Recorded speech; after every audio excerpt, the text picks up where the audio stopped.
J'aimerais faire l'économie du texte et ça suivra la lecture du rapport par l'honorable questeur.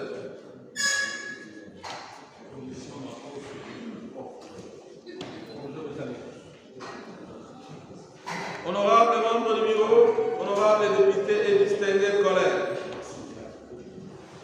l'Assemblée provinciale est une institution chargée d'exercer le pouvoir législatif et de contrôle de la province. Cela conformément à la Constitution et à la loi 08/012 du 31 juillet 2008 portant principes fondamentaux relatifs à la libre administration des provinces. L'Assemblée provinciale, première institution de la province, exerce le pouvoir de représentation, le pouvoir législatif et le pouvoir de contrôle dans la province. En son sein, existent aussi des mécanismes internes de contrôle de la gestion de l'institution. En effet, s'agissant du contrôle du bureau de l'Assemblée provinciale par la plénière, l'article 170 du règlement intérieur dispose qu'au début de chaque session, le bureau présente un rapport de gestion, tant administratif que financière de l'Assemblée provinciale afin de s'assurer de la bonne marche de l'institution. Cet exercice auquel va se livrer le bureau dans les instants qui vont suivre à travers ce rapport de gestion administrative et financière qui vous sera présenté.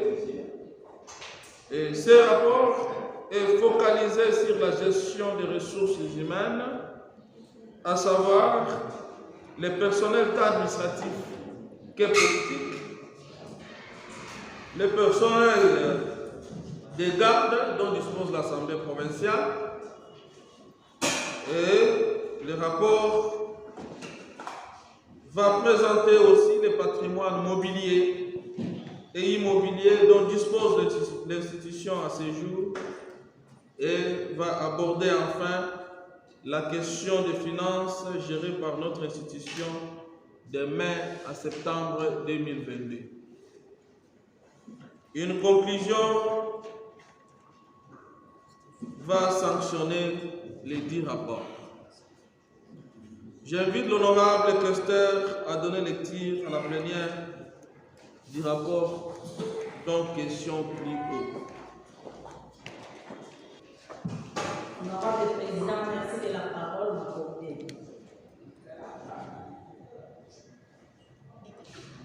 Rapport de gestion administrative et financière de l'Assemblée provinciale du Sud, juin au 30 septembre 2022. 1. Introduction. Le présent rapport de gestion administrative et financière de l'Assemblée provinciale du Sud couvre la période allant de juin à septembre 2022. En effet, l'Assemblée provinciale est l'institution chargée d'exercer les pouvoirs législatifs et de contrôle de la province conformément à la Constitution et à la loi 08/012 du 31 juillet 2008 portant principes fondamentaux relatifs à la libre administration des provinces. L'Assemblée provinciale, première institution de la province, exerce le pouvoir de représentation, le pouvoir législatif et le pouvoir de contrôle dans la province. En son sein, existent aussi les mécanismes internes de contrôle de la gestion de l'institution. En effet, s'agissant du contrôle du bureau de l'Assemblée provinciale par la plénière, l'article 170 du règlement intérieur dispose qu'au début de chaque session, les bureaux présentent un rapport de gestion tant administrative que financière de l'Assemblée provinciale afin de s'assurer de la bonne marche de l'institution. Ainsi, le présent rapport comprend 3 parties. 1. De la gestion du personnel. 2. Du patrimoine. 3. Des finances. Une brève conclusion sanctionne le présent rapport.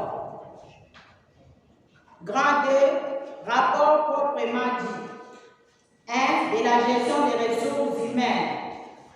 L'Assemblée provinciale du Puy nous dispose de 48 députés provinciaux, annexe 1, 54 agents administratifs, annexe 2, 27 membres du personnel politique, annexe 3, 26 membres du personnel d'appoint, annexe 4, 26 policiers, annexe 5. Je pense que l'annexe 5 n'est pas là.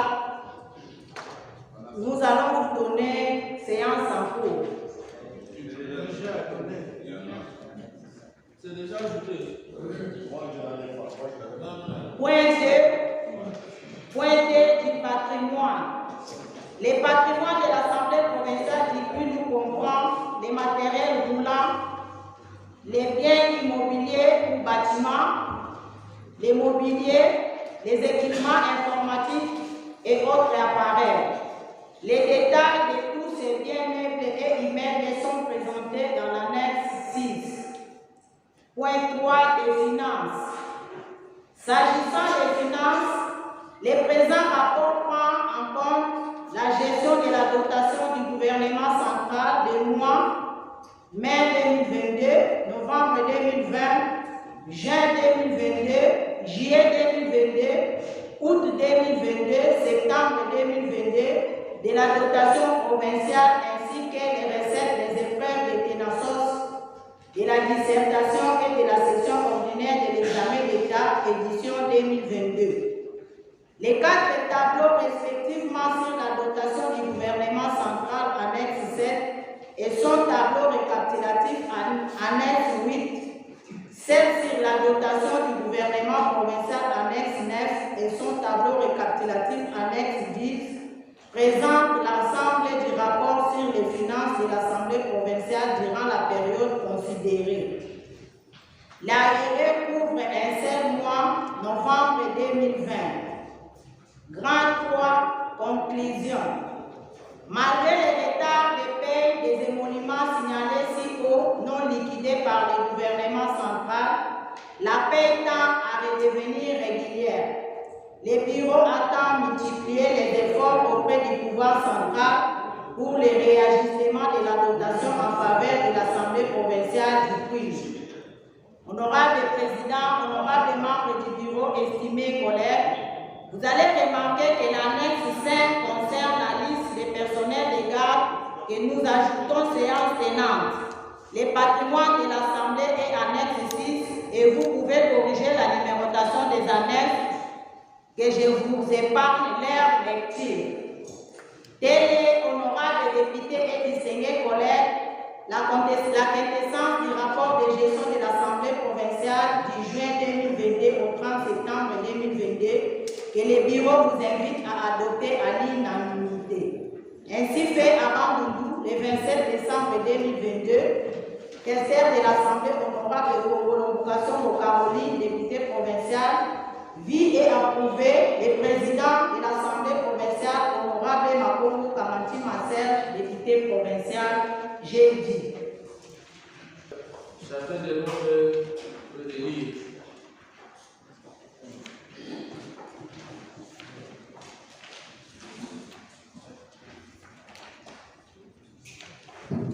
Honorables députés, chers collègues, vous venez de suivre la lecture faite par l'honorable questeur. Pouvons-nous les déclarer recevables?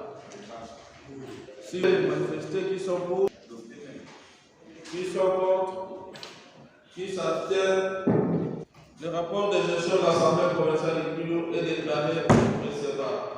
Madame Caroline est déclarée recevable. Maintenant, j'ouvre le débat.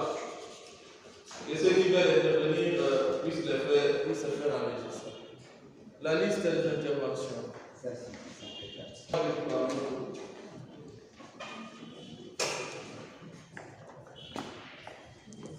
Honorable Président, honorable membre du bureau, chers collègues, j'interviens parce que je suis en train de me dire Quel chiffre faut-il retenir? Nous partons à l'introduction de notre rapport. Point 2.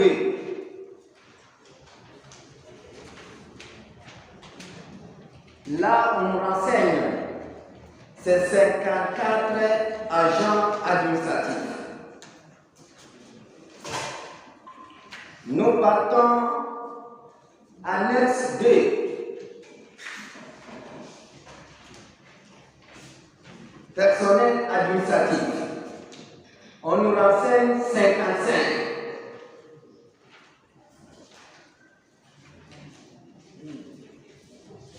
Je tenais ces renseignements, en plus, c'est là où Il y a 54 à l'introduction et 55 agents administratifs. Il y a un chauffeur qui est mort. Pardon? Il y a un chauffeur qui est mort. Non, les chauffeurs malais de son nom est là. Son nom est là. Son nom est là.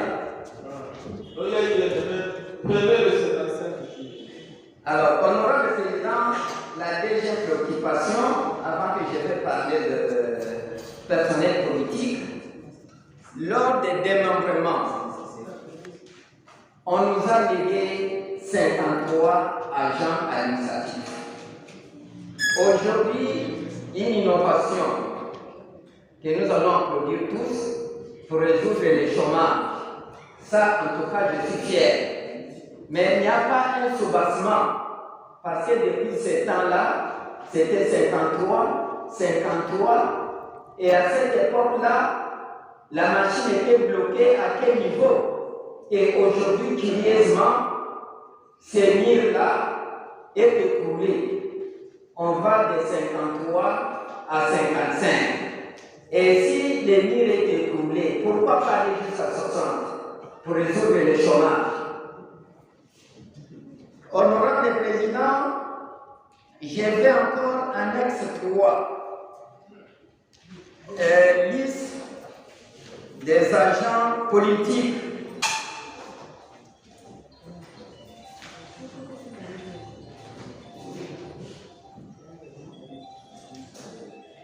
Numéro 34, et Dinampoul, et encore 36.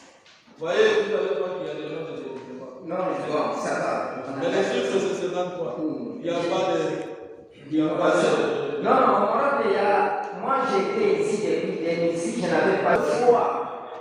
Vous étiez le rapporteur adjoint ici, bien qu'à un moment donné, vous êtes parti à l'exécutif. Ces postes-là, bon, je ne sais pas, parce que je peux oublier aussi les postes.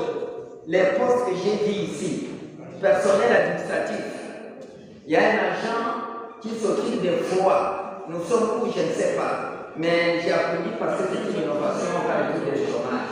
Collègue, ce monsieur qui s'occupe des fois, je l'ai trouvé. C'est le bureau sortant qu'il avait engagé. Et je ne pouvais pas. Président, merci beaucoup parce que vous êtes chrétien, mais la loi dit quoi? Je connais que vous êtes venu avec l'esprit d'un pasteur, mais la loi dit quoi? Ok, merci. Je vous condamne. L'essentiel que le nombre est de sénateurs. Honorable Président, Le nombre a été. oui, j'ai compris, honorable Président. Agent politique. Honorable Président, vous le savez bien que moi, parce que vous étiez au bureau, les personnels politiques, il y a des cas et des capables. J'ai fouillé partout ici, j'ai fouillé. Je n'ai pas trouvé les postes là, mais dans les budgets, nous avons pensé à ces postes. Il y a un salaire que nous avons loué. Mais ici, sur la liste, ces postes-là ne se figurent pas. Alors, j'aimerais que ces postes-là soient créés et on place quelqu'un là-bas, un Congolais et un Québécois. J'ai dit. Merci pour les recommandations, etc. Mais nous sommes visés à un problème, nous devons respecter les règlements intérieurs qui parlent de 26 agents. Et quand vous, les collègues, parfois, vous nous donnez des noms. Sinon, président, on vous fait partir, il y a motion. J'ai fait quoi? Je mets vos gens pour parfois je sacrifie d'autres postes et je ne mets pas des animateurs. Donc la faute revient peut-être à vous-même qui nous sciez des comptes. Mais on retient votre recommandation. Vous avez la parole, l'honorable Wawende. Merci, honorable président, honorable membre du bureau, honorable et distingués collègues. Je suis esclave de la loi. Vraiment, je suis accroché. Excusez de parler de ça. J'ai vécu l'église et puis j'ai vécu l'enseignement dans l'administration. Je suis esclave de la loi. Je reste derrière ça pour ne pas être complice de quelque chose pour lequel je serai jugé ou que ma conscience me trahira. Je suis content d'avoir entendu de l'exposé des motifs du président, ce qu'il a insisté, la mission de l'Assemblée et la place de l'Assemblée provinciale comme première institution politique de la province. C'est ce que aussi les questions en rapportant le contenu de ces rapports a repris. Nous sommes législateurs. Ça signifie que nous avons obligation au respect du texte. Sans le respect du texte, comme on le dit, les poissons commencent à courir par la tête. Et lorsque la locomotive a une panne, je ne vois pas le wagon en train de bien marcher. Esclave du texte, je commencerai par le motif qui a permis à notre questeur de lire les textes ici. Elle a repris l'article 170. Je reviens à cela parce que, oui, du règlement intérieur, c'est elle qui l'a lu. Et moi, j'étais curieux. Je voulais savoir qu'est-ce que cet article a dit. Est-ce que vous accepterez, Président, que je prenne la lecture de ça? Allez vite, oui, l'article 170 de notre règlement intérieur dit ceci.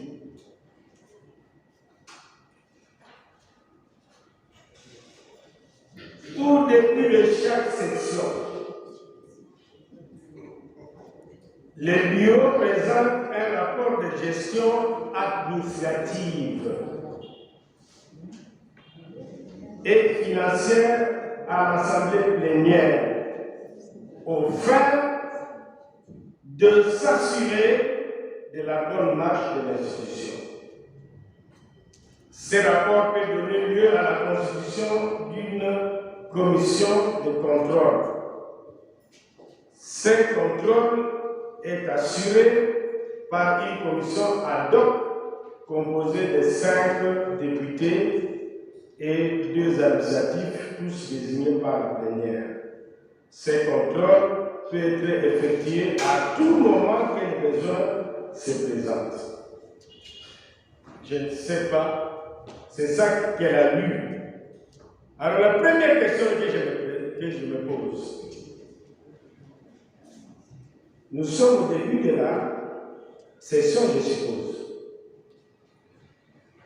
Je sais que si la session commence aujourd'hui, elle va se terminer quand? Pourquoi n'avoir pas respecté le président? Tout à l'heure, quand moi j'ai dit qu'il y avait une compétence du bureau, moi, vraiment, je ne dessine pas sur les mots. Vous ne pouvez pas, vous êtes fort, envoyer des incompétents. Oui, parce que, nous avons vu une plénière sans être clôturée, disons un point, sans aboutir à la fin, et puis on dit non, on passe au point suivant. Il y a une seule administration. Une assemblée des députés qui ont été élus par le peuple. Et quand nous venons ici, nous portons nos vestes, nous disons nous allons à l'assemblée. Et nous commençons un point sans l'avoir fini. Et nous allons applaudir, à la fin nous sortons ici, nous disons oui, je vais répondre à la plénière.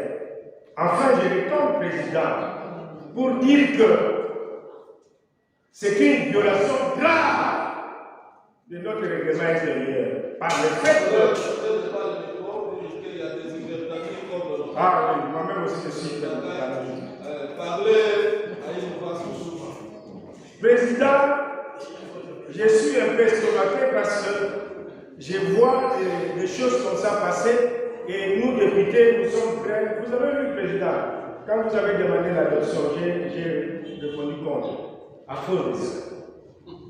Et vous comprenez, Président, que nous sommes à la fin, il nous reste 2 jours. On vient nous présenter quelque chose qui devait nous présenter au début. Et quand le collègue Claude Coupel avait dit ici, vous étiez sur tous vos états, Président. Alors moi je me suis posé la question, c'est le temple de la démocratie ou c'est la colère? Mais je me fais ce que je pense que je ne serai pas problème. C'est comme ça que je prends mon risque de parler au nom de la démocratie. Et Président, j'éprouve que vous avez vu, soit nous avons mal fait de lire des ordres qui ne vous conviennent pas. Vous-même, vous êtes surpris de les constater que le rapporteur adjoint a fait de la bourgeoisie comme ça. Vous-même, vous voyez que peut-être, bon, vous-même, vous étiez surpris. Et maintenant, vous êtes encore surpris que les questions puissent lire un texte et que ce texte-là ne s'adapte pas au temps. Et le président est calme, et l'Assemblée est calme. Les textes hors